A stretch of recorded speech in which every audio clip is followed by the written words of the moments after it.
আসসালামু আলাইকুম ওয়া রাহমাতুল্লাহি ওয়া বারাকাতুহু। প্রিয় দর্শকবৃন্দ, আশা করি আপনারা সবাই ভালো আছেন। চলে আসলাম একটি নতুন ভিডিও নিয়ে। তো চলুন বেশি কথা না বাড়িয়ে ভিডিওটির দিকে অগ্রসর হই। পৃথিবীর সব প্রাণীকেই একদিন মৃত্যুর স্বাদ গ্রহণ করতে হবে। মৃত্যুর মাধ্যমেই দুনিয়ার সব প্রাণীর অবসান হবে।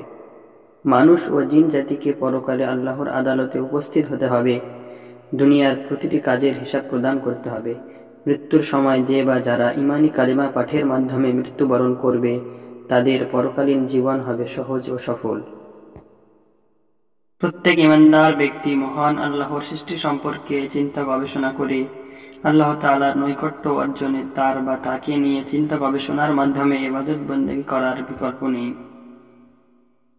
যারাই মহান আল্লাহর সৃষ্টি নিয়ে চিন্তা গবেষণা করে, আল্লাহর সঙ্গে তাদের নিকট সম্পর্ক তৈরি হয়, আর বান্দা আল্লাহর একান্ত সান্নিধ্য লাভ করে, ফলে তাদের জন্য ঈমানী মৃত্যু লাভে সহায়ক হয়।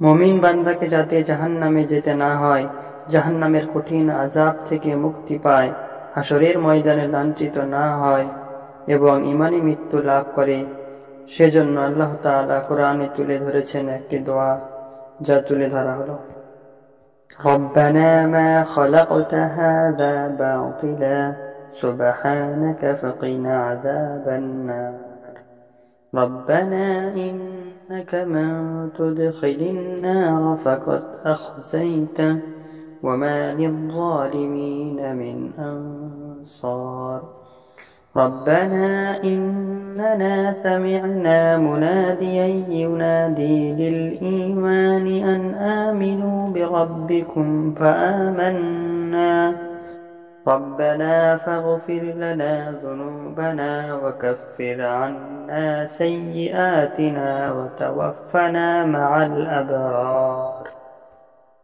উচ্চারণ: ربنا ما خلقت هذا باطلا سبحانك فقنا عذاب النار ربنا إنك من تدخل النار فقد أخزيته وما للظالمين من أنصار ربنا إننا سمعنا مناديا ينادي للإيمان أن آمنوا بربكم فآمنا ربنا فاغفر لنا ذنوبنا وكفر عنا سيئاتنا وتوفنا مع الأبرار.